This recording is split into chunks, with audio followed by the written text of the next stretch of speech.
읽었던 내용의 23절 말씀을 보면, 그러므로 천국은 그 종들과 결산하려 하던 어떤 임금과 같으니 그랬습니다.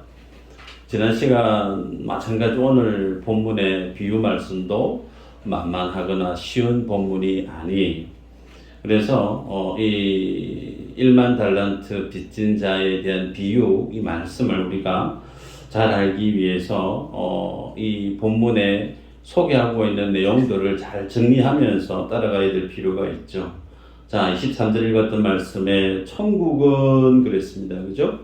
천국에 대한 이야기가 오늘 비유 말씀의 핵심이라고 하는 부분이죠. 자, 그 천국을 주님이 어떻게 설정하고 계신가? 천국은 종들과 임금과의 관계라는 거죠. 그 임금이라 하면 하나님이죠. 하나님과 하나님의 자녀들과의 관계가 곧 하나님의 나라의 모습 속에 그려지고 있고, 그것만 있는 게 아니고 종들과라고 했기 때문에 하나님을 나의 주인으로, 나의 임금으로 삼고 있는 그 하나님의 자녀들 간의 관계도 똑같이 하나님 나라 안에서 포함하고 있다라는 거죠. 그래서 나와 하나님과의 관계가 주님이 원하시는 바른 믿음의 관계가 정립되어 있어야 되고, 뿐만 아니라 나와 다른 이웃과 하나님의 자녀와의 관계도 바르게 정립되어져 살아가는 그 모습이 하나님의 나라에서 주님이 나타내고자 하는 천국의 모습임을 오늘 비유로 주님이 말씀합니다. 자, 베드로가 21절에 얘기합니다. 형제가 내게 죄를 범하면 그랬죠. 그리고 15절에 보면 또 내 형제가 죄를 범하거든 그랬습니다. 베드로도 그렇고 오늘 본문 전체에서 형제가 죄를 범하면 이렇게 가정으로 설정하고 있는데, 여기서 말씀하는 형제가 누구인가? 베드로의 형제, 소위 사도들입니다. 그 사도들을 통해서 세워진 하나님의 교회, 그래서 좁게는 예수님의 직속 제자들, 사도들, 그들이 오늘 본문의 형제로 소개되어지고, 좀 더 폭넓게는 그들을 통해서 세워져갈 하나님의 교회, 이 교회를 지칭하고 있는 표현이 형제라고 하는 내용입니다. 자, 그래서 하나님의 나라에 대해서 말씀하면서 그 하나님의 나라의 성격은 형제 간의, 교회 지체 간의, 하나님 간의 바른 믿음의 관계가 필요하다라는 게 드러나는 오늘 비유의 일반적인 모습인데, 예수님이 이 비유 말씀 속에서 15절과 21절에 보면 죄에 대한 말씀을 해요. 형제가 죄를 범하거든 죄에 대해서 말씀하고 있는데, 24절에서는 또 빚진 자에 대한 표현을 쓰고 있죠. 그래서 죄라고 하는 이 말과, 그리고 주님이 비유로 말씀하고 있는 이 빚이라고 하는 이 말이 예수님께서는 오늘 이 18장에서 동의의 개념으로, 같은 의미의 개념으로 지금 주님이 사용하고 있다라는 것도 확인하게 되죠. 자, 그래서 오늘 비유 말씀의 표면적인 주제는 죄를 범한 이웃, 죄를 범한 형제에 대해서 용서를 어떻게 해야 되나, 용서에 대한 내용으로 그렇게 표면적으로는 드러나 있는데, 그 용서에 대한 내용을 풀고 있는 실제 행간 사이에 녹아 있는 실제 주고자 하는 메시지는 천국이 어떤 곳인가에 대한 내용을 전하고자 하는 것이 주님의 의도임을 여러분이 이 비유를 보면서 유념할 필요가 있습니다. 자, 이 내용을 알기 위해서 18장의 전체 내용을 우리가 이해할 필요가 있는데, 15절에서 이렇게 얘기합니다. 내 형제가 죄를 범하거든 가서 너와 그 사랑과만 상대하여 공부하라 그랬어요. 여기에서 여러분 잘 보시기 바랍니다. 내 형제가 죄를 범하거든 가서 그랬어요. 누가 가죠? 죄를 범한 그 형제가 옵니까? 피해를 당한 피해자의 내가 갑니까? 그렇죠. 피해를 당한 내가 나를 가해한 가해자에게 가서 그 사랑과만 상대하여 권고하라 그랬습니다.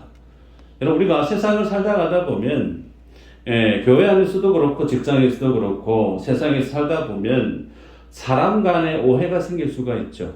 그래서, 다른 사람이 무심코 내뱉었던 말 한마디, 혹은 어떤 행동, 그것 때문에 마음에 상처가 됩니다. 그래서 상처받은 사람은 마음이 속상하죠? 그래서 저 사람이 나한테 어떻게 저런 말을 할 수 있어? 나는 평상시 저 사람 참 좋게 여기고 그래서 사랑하는 마음으로 살았는데 어떻게 내한테 저런 어떤 몰상식하고 마음이 상처되는 말을 아무렇지 않게 내뱉을 수가 있지? 내가 기분이 나쁜 거예요. 그때부터 어떻게 행동하느냐? 꽁에 있습니다. 다 알죠? 꽁에 있다라고 하는 표현. 말을 안 해요. 지나가도 인사를 안 해요. 그런데 여러분 아셔야 될 사실이 뭐냐면 세상을 살아가는 삶의 모습이 다 제각각 자기 중심적으로 살아가는 것이 우리 삶의 원래 모습이에요. 나는 나대로 살아가는 겁니다. 나 중심적으로 사는 거예요. 자, 그러면 가해자 입장에서 생각해 볼까요? 가해자 입장은 자기가 무슨 잘못을 했는지를 모릅니다. 모르는데 어느 날 가깝게 지냈던 피해자로 하는 그 사람이 내한테 찬바람을 싱싱 불어요. 말도 안 해요. 인사도 안 해요. 뭔가 나만 보면 화가 난 듯한 표정으로 지나가 버립니다. 그러면 가해자 입장에서 어떻게 생각할까요? 도대체 저 사람이 나한테 왜 저러냐? 나는 저 사람 좋게 여기고 괜찮은 사람인 줄 알고 그렇게 내가 열심히 사랑하고 섬겼는데 왜 저 사람은 나한테 저렇게 찬바람을 싱싱 불면서 저렇게 나를 하대하는 것처럼 무례히 행동을 하는가? 피해자는 피해자대로 꽁에 있고 가해자는 가해자대로 오해해서 꽁에 있어요. 그러면 그 두 사람의 관계는 어떻게 될까요? 시간이 가면 갈수록 골이 깊어져 갈 수밖에 없어요. 그런데 이런 어떤 인간적인 관계 속에서 하나님 우리가 하시는 하나님 나라에서의 원리가 뭔가? 가해자가 와서 내가 그거 잘못했는데 내가 실수였다고 용서해 주세요 하면 참 좋은데 그렇지 않다라는 거예요. 인품이 훌륭한 양목사 같은 사람은 찾아가서 용서를 구합니다. 그런데 조금 안 드시는 분들은 안 찾아온다는 거예요. 조금이다. 자, 그래서 하나님의 나라의 원리는 피해자가 먼저 가해자에게 가서 그 사람의 모습에 대해서 공고하라. 공고하는 말의 의미는 그 사람의 잘못을 드러내라 라는 뜻이에요. 그래서 피해자가 가해자가 나에게 와서 사과할 때까지 기다리는 것이 아니고 피해 입은 내가 가해자에게 찾아가서 하나하나 얘기를 하면서 그때 그런 말 그런 행동 해서 내 마음이 내 감정이 이만저만 그렇게 했는데 그때 왜 그렇게 했었는지 설명을 좀 해주세요. 그렇게 질문을 하라는 거예요. 그래서 그 사람에 대해서 잘못한 것에 대해서 깨닫게 해주라. 소위 그것이 하나님 나라 안에서 하나님의 나라를 세워가는 믿음의 원리라는 겁니다. 이 삶을 주님은 말씀으로만 하신 것이 아니고 신이 예수님이 보여주셨어요. 하나님과 언약을 맺었을 때 그 언약을 어긴 사람 상대자가 누군가? 하나님은 태초 이래 한 번도 인간과 맺었던 그 하나님의 언약을 어기신 적이 없으십니다. 모든 케이스는 인생이 하나님과의 언약에서 인생이 불순종했고 배반했고 하나님을 떠나버렸습니다. 상처 입은 상대자는 하나님이세요. 그럼 그 하나님 앞에 인생이 나아가서 내가 잘못했습니다. 내 죄가 뭐고 이런 죄를 지었고 하나님 앞에 이런 잘못을 내가 범했습니다. 이실 짓고 하던가요? 그렇지 않습니다. 성경은 하나님이 늘 먼저 다가오셨어요. 성경에 로마서 5장 6절에는 우리가 아직 연약할 때에, 로마서 5장 8절에서는 우리가 죄인 되었을 때에, 로마서 5장 10절에서는 우리가 하나님과 원수 되었을 때에 하나같이 우리에게 먼저 다가와서 깨어져 버렸던 관계를 회복하시는 이가 하나님이셨음을 성경이 말씀합니다. 그래서 죄로 하나님의 언약을 떠나버렸던 인생에 대해서 하나님은 먼저 찾아오셔서 자신의 아들을 십자가에 살찌져 죽게 하심으로 우리에 대한 하나님의 그 사랑을 온 천하에 확증하셨던 사건이 십자가 사건이죠. 때문에 하나님 나라의 원리는 가해자가 와서 이실직고하고 잘못했다고 말하는 것이 아니고 피해자가 가해자에게 찾아가서 자신의 삶의 상황을 풀어내야 됨을 말씀을 합니다. 여러분, 그래서 우리가 교회와 직장과 가정 안에서 어떤 문제가 있고 갈등이 있을 때 어떻게 해야 되죠? 기다려서는 안 된다는 거예요. 뭔가 선함이 있을 때 그 선함을 가진 사람이 먼저 찾아가서 그 사람에게 상황을 설명하고 권고하라. 만약에 권고를 했는데 그 사람이 찾아가서 잘잘못에 대해서 쭉 설명을 했는데 그 사람이 받아들이면 성경은 그 사람을 얻는다라고 표현합니다. 그런데 내가 그런 부분에 대해서 설명을 하고 권고를 했음에도 불구하고 그 사람이 자신의 잘못을 인정하지 않을 수도 있어요. 그 잘못을 인정하지 아니할 때는 성경에서는 두세 사람의 증인을 함께 데리고 가라. 확증하라는 거예요. 말마다 확정해라. 무엇이 참이고 거짓이었는지 확정해라. 그런데 그 두세 사람의 증인의 말도 같이 듣지 아니하면 그 다음에는 동원해야 될 대상이 교회입니다. 교회의 권위를 통해서 깨어져 버렸던 그 관계를 다시금 바르게 회복을 해라라고 말씀합니다. 그런데 두세 사람의 증인 더하기 교회의 이름으로 나아가도 전혀 자신의 잘못을 인정하지 아니할 때 그럴 수 있잖아요. 그럴 때는 죄인과 세리로 여기라 라고 주님이 말씀합니다. 소위 저 사람은 하나님의 사람이 아니구나 인정해 줄 것을 주님이 말씀합니다. 그래서 안 읽었지만 18절에 보면 너희가 땅에서 매면 하늘에서 매일 것이요 무엇이든지 땅에서 풀면 하늘에서 풀리리라 말씀합니다. 땅에서 매고 땅에서 풀면 하늘에서도 매이고 하늘에서도 풀린다. 자, 이 말씀의 의미는 교회 안에 하나님이 주신 그 복음의 능력, 그 믿음의 권세가 어떠함을 주님의 이 표현으로 말씀으로 드러낸 것입니다. 그래서 19절에 보면 한번 읽어볼까요? 19절 시작.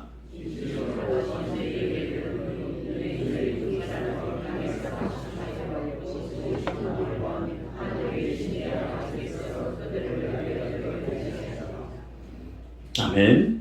자, 두세 사람이 네 입으로 모인 곳은 나도 그 중에 있다고 그랬는데 여기서 여러분 두 사람이 땅에서 합심하여 무엇이든지 구하면 그 구하는 기도 주님이 들어주신다 말씀하셨는데 여기서 두 사람이 합심해서 기도했다라고 하는 것은 인간의 관계 속에서 서운함이 있고 불편함이 있었었는데 그 불편함이 복음 안에서 두 사람이 깨져버렸던 그 관계가 하나가 되어졌던 때 소원했던 그 마음이 다시금 복음 안에서 하나가 되어져서 그 나뉘어졌던 마음이 주 안에 하나 되어진 마음으로 그 두 사람이 주님 앞에 기도할 때 그 기도를 주님이 들어주신다라는 거예요. 단순히 두세 사람이 모여서 같이 기도하면 기도의 능력이 배가 되어져서 기도응답이 빨리 된다. 그 뜻이 아니라는 거죠. 여러분, 그래서 오늘 성경은 죄로 인해서 깨어져 버렸던 그 관계가 복음 안에서 하나가 되어지는 그 믿음의 능력이 곧 하나님의 나라에서 드러나야 될 모습이고 그 하나님 나라에서 나타나는 그 모습이 어디서 구현되어져야 되느냐면 이 지상의 교회 안에서 이루어져야 될 재현되어져 가야 될 모습임을 주님이 말씀을 합니다. 여러분, 그래서 오늘 말씀의 포커스가 용서인 것처럼 그렇게 제시가 돼요. 그런데 그 용서의 삶이 드러나고 있는 그 원 베이스는 하나님의 나라가 어떠함을 보여주겠다는 사실이죠. 자, 본문으로 들어가면 베드로가 예수님께 질문을 합니다. 형제가 내게 잘못을 하면 내가 몇 번 용서해 줘야 되죠? 7번 정도 용서해 주면 될까요? 그렇게 물었습니다. 그럴 때 예수님이 7번이 아니고 7번을 70번씩 해도 용서해야 된다. 그렇게 말씀을 합니다. 자, 그 말씀 이후에 마지막 구절에 가면 35절에 너희가 각각 마음으로부터 형제를 용서하지 아니하면 나의 하늘 아버지께서도 너희에게 이와 같이 하시리라 그랬습니다.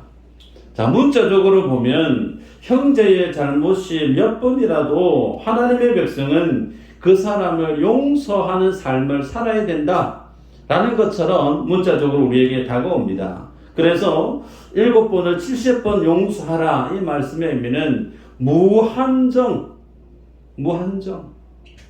제한 없이 끝까지 무한정 용서하는 삶을 사는 것이 구원받은 하나님의 자녀의 천국의 삶의 모습이다. 그렇게 문자적으로 보입니다. 자, 그러면 오늘 비유의 말씀을 결론을 내릴 때 하나님의 자녀된 여러분들 곁에 있는 식구들이, 교회 가족들이 혹은 직장의 동료들이 여러분을 향해서 잘못을 할 때 70번 이상 잘못을 해도 여러분들은 무조건 그들을 용서하는 삶을 사시기를 축복합니다 라고 설교를 맺으면 될까요?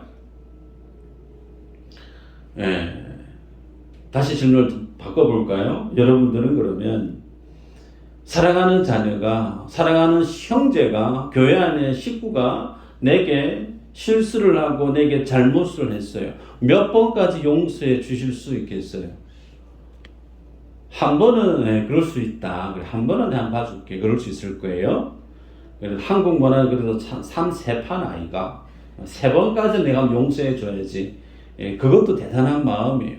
그런데 오늘 본문에 보면 몇 번까지요? 7번을 70번, 490번. 그죠? 여러분 490번 계속해서 나한테 와서 실수를 하고 마음에 상처를 주고 혹은 어떤 큰 어떤 손해를 끼치고 그런 사람을 무한정 용서해 줄 수 있는 사람이 지구에 있을까요? 없습니다. 우리는 그럴 만한 사람이 되지를 못합니다.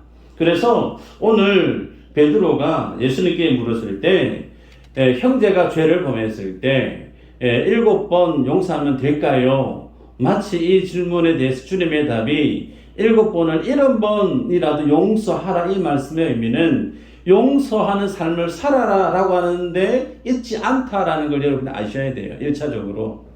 그래서 이 말씀의 진리는 하나님 앞에서 용서해야 되는 위치에 있는 나라고 하는 사람이 하나님 앞에서 어떤 존재인가를 먼저 알아라는 거예요.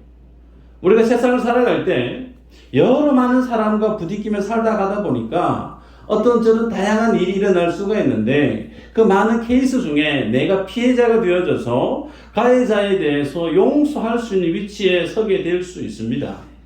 그래서 내가 오늘 본문의 말씀을 문자적으로 해석을 해서 내가 용서하는 삶을 살아야지가 아니라는 거예요. 오늘 이 비유의 말씀은 먼저 내가 큰 마음을 품고 안 되는 마음을 활짝 어떻게 열어 제쳐서 나에게 손해를 끼치고 마음이 큰 상처를 줬던 사람, 그럼 내가 한번 용서해 봐야지. 그게 아니라는 겁니다. 이 말씀의 첫 번째 원리는 그 용서를 해야 되는 사람이 하나님 앞에서 어떤 존재인가를 먼저 확인하는 것이 가장 큰 오늘 비유 말씀의 핵심 부분이라는 내용을 아셔야 됩니다. 자, 그럼 비유를 볼까요? 베드로가 7번 용서하여 주리까? 라고 물었더니 7번, 소위 7이라고 하는 것은 성경에서 완전수에 해당되어지죠. 큰 마음으로 선심 쓰듯이 그래도 내가 하나님, 예수님, 내가 한 7번 정도 용서할 수 있을 것 같아요. 자기 안에 자기에게 상처 준 사람을 그래도 7번까지 용서해 줄 수 있는 믿음의 용량이 꽤 큰 사람임을 은근히 다른 제자들과 예수님 앞에 내 보이면서 기대했던 바는, 야, 그래, 너 이제 사람 됐네. 너 이제 정말 믿음의 제자 수제자 답네. 주님께 칭찬 듣고 싶었던 마음이 이 질문 안에 녹아 있습니다. 그런데 그 질문에 대해서 주님이, 아니, 7번을 7번까지라도 너는 용서해야 돼. 이 말씀을 주님이 베드로에게 주셨을 때는 그 안에 있는 이후에 등장하는 비유의 말씀을 통해서 무엇을 보여주고 있느냐면, 이 질문을 하는 베드로, 너는 너 스스로를 용서할 수 있는 사람으로 그렇게 인정하고 얘기할지 모르나, 베드로 너는 하나님 앞에서 어느 누구도 용서할 수 있는 자기 의를 지닌 존재가 아니야 라고 폭로하듯이 오늘 비유 가운데 주님이 말씀을 하십니다. 비유의 내용을 볼 때 어떤 한 주인이 있고 한 종이 있습니다. 그 종이 주인에게 빚을 졌어요. 빚을 진 금액이 10,000달란트, 10,000달란트입니다. 그래서 주인이 그 종을 부릅니다. 갚으라고, 돈 갚으라고. 그랬더니 돈이 없죠. 그랬더니 주인이 하는 말이, 그러면 네 아내, 네 자식들, 네 소유 다 팔아서 네가 빌려간 돈 갚아라 라고 얘기합니다. 그러자 처자식을 다 잃게 된 종이, 그러지 말고 내게 조금만 시간을 좀 주면 내가 다 갚겠다고 통사정을 하죠. 그 모습 앞에 주인이 어떻게 행동하느냐, 27절 이후로 보면 그 종의 주인이 불쌍히 여겨 놓아보내며 그 빚을 탕감하여 주었더니, 탕감을 받습니다. 탕감을 받는 대가는 주인이 그 종의 모습을 어떻게 해요? 그냥 불쌍히 여겼다라는 게 전부입니다. 얼마나 행복합니까? 자, 그렇게 용서를, 빚의 탕감을 받은 사람이 이제 집을 나와서 가고 있는데, 자기에게 100데나리온 빚진 자를 만나게 돼요. 그래서 그 100데나리온 빚진 자 잡고 똑같이 묻습니다. 빚 갚아라고. 근데 성경에는 그 빚을 빌려간 사람이 동료라고 기록하고 있어요. 소위 같은 처지에 있는 종이라는 겁니다. 노예라는 뜻인데, 자, 그 동료도 얘기합니다. 내가 시간을 조금만 좀 갚아주겠다고.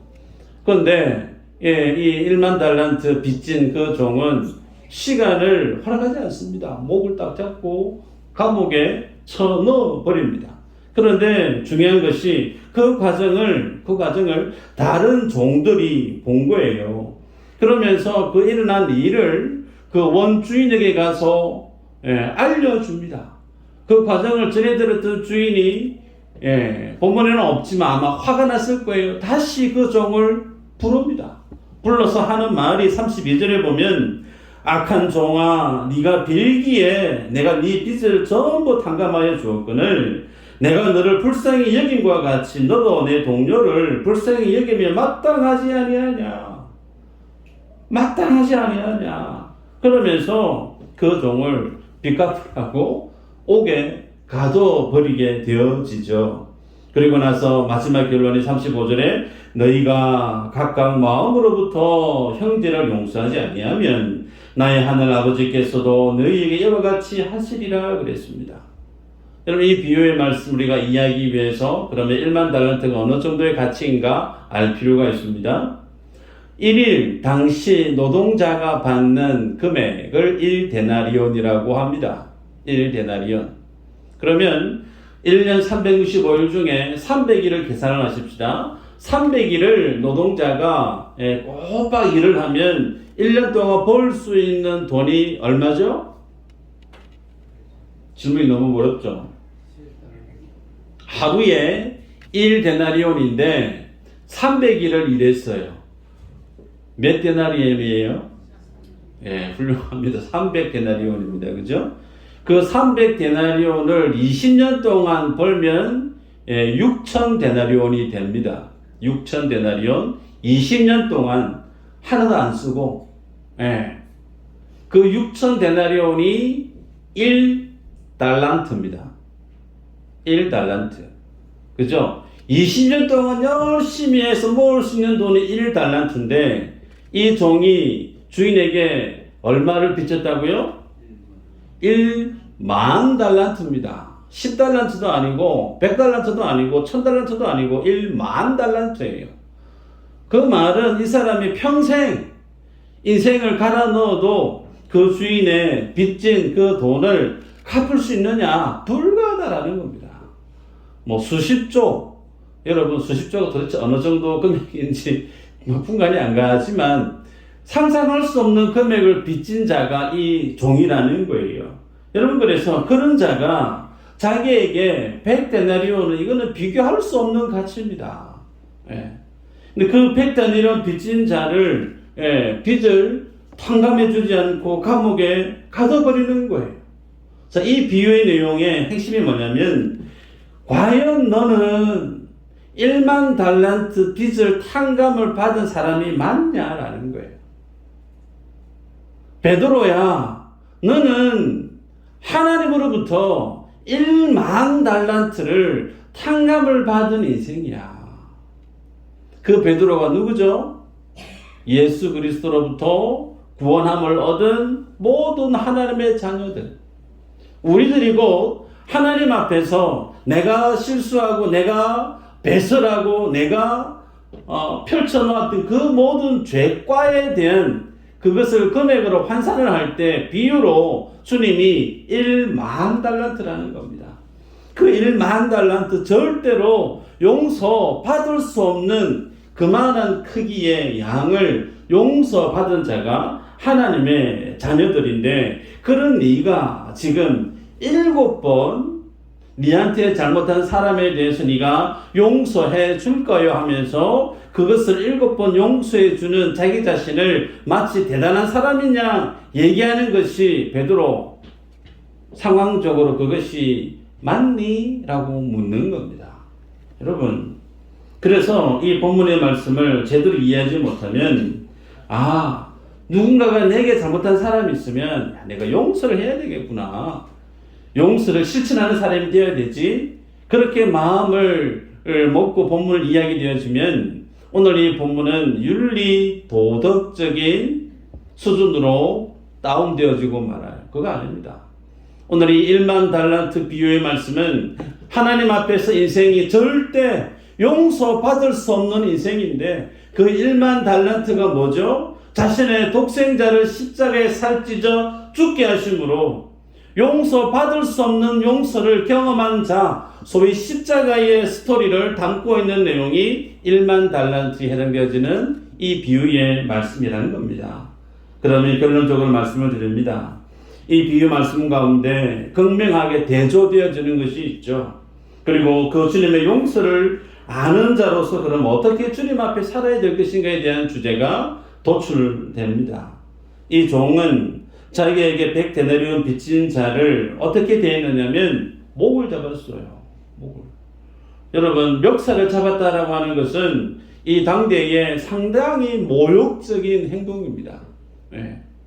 누군가에게 침을 뱉고 혹은 손등으로 사람의 얼굴을 이렇게 치는 것 뿐만 아니라 목을 잡고 흔드는 거 상당히 모욕적인 행동이에요.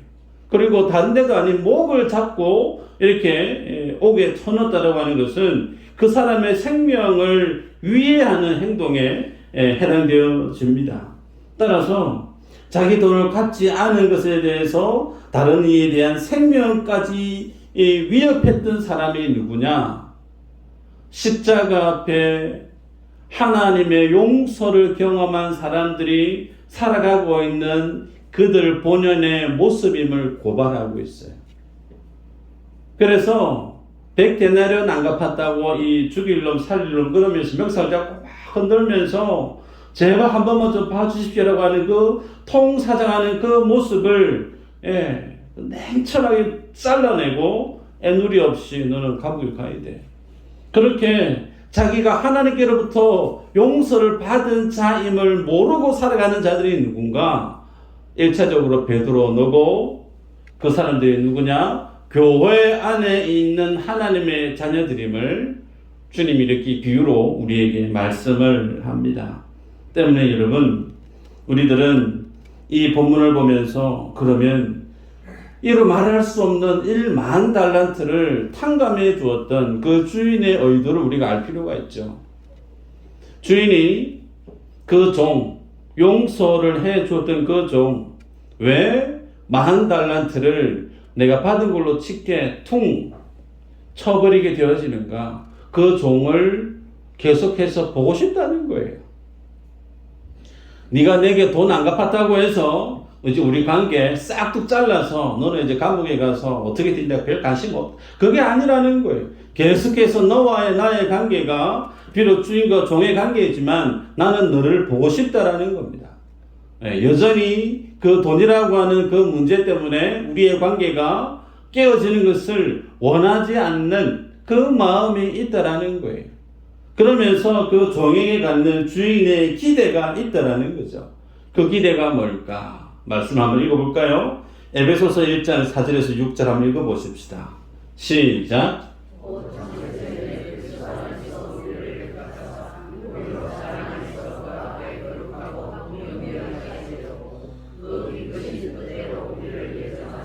예수 그리스도로 말미암아 자기의 아들들이 되게 하셨으니 이는 그가 사랑하는 자 안에서 우리에게 거저 주신 바 그의 은혜의 영광을 찬송하게 하려는 것이라.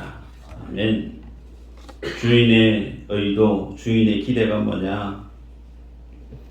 그 하나님의 사랑 안에서 흠도 없게 거룩한 자로 소위 저 사람 저 주인한테 빚진 인생이 돼. 가난뱅이 돼.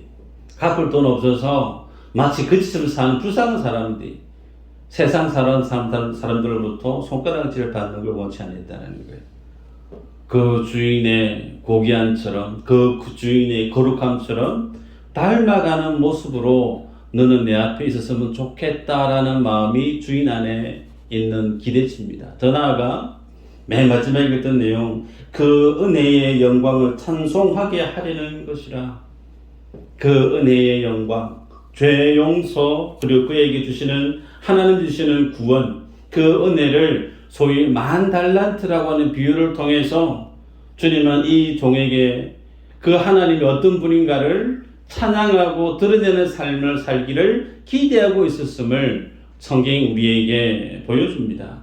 여러분, 그래서 주인이 종에게 원했던 것은 바른 믿음의 관계, 더 이상 세상에서 빚쟁이로 뭔가를 갚아야 되는 그런 인생이 아닌 마치 그 주인이 거룩하고 완전하고 영광 가운데 있는 그 믿음의 모습처럼 그 종도 주인과 비슷한 그 믿음의 모습을 갖기를 기대했던 주인의 기대가 있었고, 더 나아가 그 종에 대해서 특별히 주인이 베풀어 주었던 그 용서에 대한 은혜를 영원토록 찬송하고 찬양하는 자로 살아가기를 기대하고 있었던 하나님의 마음이 말씀 가운데 소개됩니다. 그것이 우리는 십자가의 은혜다라고 정리할 수가 있습니다. 이 십자가 2000년 전에 골고다 위에 있었던 사건이 아닙니다. 이 십자가, 이 천지 만물이 창조되어지기 전부터 성부, 성자, 성령 하나님은 이 십자가 사건을 통해서 모든 십자가 이전의 세대와 십자가 이후의 세대가 이 십자가 위에서 구원받기를 주님이 작정하셨고 계획하셨고 실행하신 사건이죠. 그래서 그 십자가를 바라보면 내게 부어주신 그 하나님의 용서하심, 그 하나님의 구원하심, 그 자신의 아들 십자가 못 박아 죽게 하신 하나님의 사랑이 어떤 사랑임을 영원토록 찬송하고 영광 돌리는 삶을 주님이 우리에게 원하고 있다는 거예요. 그것 때문에 뭐 하셨느냐? 우리를 구원시키셨다라는 사실입니다. 여러분, 그래서 우리들은 하나님 앞에 용서받은 자로서 이 하나님의 십자가 용서가 어떠함을 아는 자가 되어지면 비로소 그 은혜를 아는 자가 되어질 때 내 옆에 있는 사람의 모습이 보이는 거예요. 그 주님의 십자가의 영광을 내가 보지 못하면 우리는 그 사람을 어떻게 볼 수밖에 없느냐면, 야, 저 사람 내한테 얼마 손해를 끼친 사람인데, 저 사람 내한테 어떤 마음에 손해를 끼치고 상처를 끼친 사람인데 내가 당한 게 어느 정도인지 막 계산하는 거예요. 그러면서 내 안에 있는 인격의 용량만큼 그 사람을 후하게, 그 사람을 정죄하지 않고 나름 사랑하려고 하는, 여러분, 그 마음도 귀한 건 귀한 거예요. 그러나 십자가의 믿음의 삶의 모습은 내 안에 있는 믿음의 용량으로, 나의 수준으로 그 사람을 포용하고 그 사람을 이해하려는 것이 아니라는 거예요. 도리어 십자가에서 우리에게 오늘 본문은 폭로합니다. 너라고 하는 사람은 1만 달란트 앞에서 용서받은 그 가치를 모르는 사람이야. 그 말의 의미는 너는 다른 사람을 용서할 수 있는 너의 의의가 있다 없다? 없는 인생이라는 거예요. 내가 누군가를 용서할 수 있습니다라고 하는 것은 하나님의 은혜를 보지 않고 내 안에 있는 자기의 일을 보고 있는 사람이에요. 적어도 내가 이 정도 배운 사람이고 내가 가진 것이 이 정도 되니까 다른 사람이 내게 이러한 일을 잘못했을 때 그래서 내가 용서 좀 해줘야지. 그 마음도 세상에서는 좋게 칭찬을 받습니다. 그러나 성경이 말씀하고 있는 믿음의 모습은 그것이 믿음이 아니라는 거예요. 예수 그리스도 십자가 은혜를 모른 채 내 안에 있는 나의 능력으로 나의 힘으로 다른 사람을 이해하려고 하고 포용하려고 하고 용서하려고 하는 그것이 오늘 이 본문에 얘기하고 있는 내용이 아니라는 말입니다. 오히려 이 본문의 내용은 십자가 은혜를 받은 너는 용서할 수 있는 능력이 없는 인생이야. 용서할 수 있는 자격조차 없는 인생이야. 네가 감히 누구를 용서할 수 있니? 용서하기 전에 뭘 보라는 거예요? 십자가 앞에 서 있는 너의 죄를 보고 그 죄를 용서해 주신 하나님의 은혜를 볼 때 그 은혜 앞에 서는 자가 비로소 용서하는 자가 아닌 용서가 되는 삶을 살게 된다라는 게 오늘 이 비유가 우리에게 전하고 있는 내용입니다. 여러분, 그래서 오늘 이 본문을 볼 때 특히 5월달인데 여러분의 마음속에 서운한 사람이 혹 있을 수 있습니다. 식구 중에 그런 사람이 있을 수 있고 교회 안에 믿음의 식구들 중에 그런 사람이 있을 수 있고 혹은 직장에서도 마찬가지일 거예요. 그 사람이 내한테 했던 행동이 마음에 낚시바늘처럼 가시처럼 꽂혀 있을 수 있습니다. 그거 볼 때 마음이 불편해지고 너무 좀 어렵다, 힘들다 우리가 고백할 수 있을 거예요. 어떻게 해야 되죠? 그 사람을 내가 용서해야지 마음을 먹지 말라는 겁니다. 오해하지 마세요. 그 사람을 미워하는 뜻이 아닙니다. 그 사람에 대해서 내가 뭘 해야지라는 생각 갖기 이전에 내가 서야 될 자리가 어디냐? 십자가 앞에 서라는 거예요. 나를 1만 달란트 용서하신 그 은혜를 아는 자가 되라는 겁니다. 그러면 나는 그 십자가 앞에 설 때 그 은혜가 나로 하여금 용서하는 삶을 살게 만든다라는 거예요. 이전에는 내 힘으로 용서하려고 했는데 주님 우리에게 주시는 복음은 내 힘으로 용서하는 것이 아니고 십자가의 은혜로 용서가 되는 삶을 살아라 우리에게 공부하고 있다는 거예요. 가정의 달 5월 여러분들이 마음속에 가시처럼 있는 인생이 몇 분이 있을지 잘 모르지만 바라기는 모든 케이스들을 십자가 앞에 들고 가시고 더욱더 마음에 불편함이 있을 때일수록 하나님 앞에서는 시간을 풍성히 가지셔서 십자가의 은혜가 나를 다스리시고 그 십자가의 은혜가 나를 자유케 하는 믿음의 자리에 서는 여러분들 다 되시기를 주의 이름으로 축복합니다. 아멘.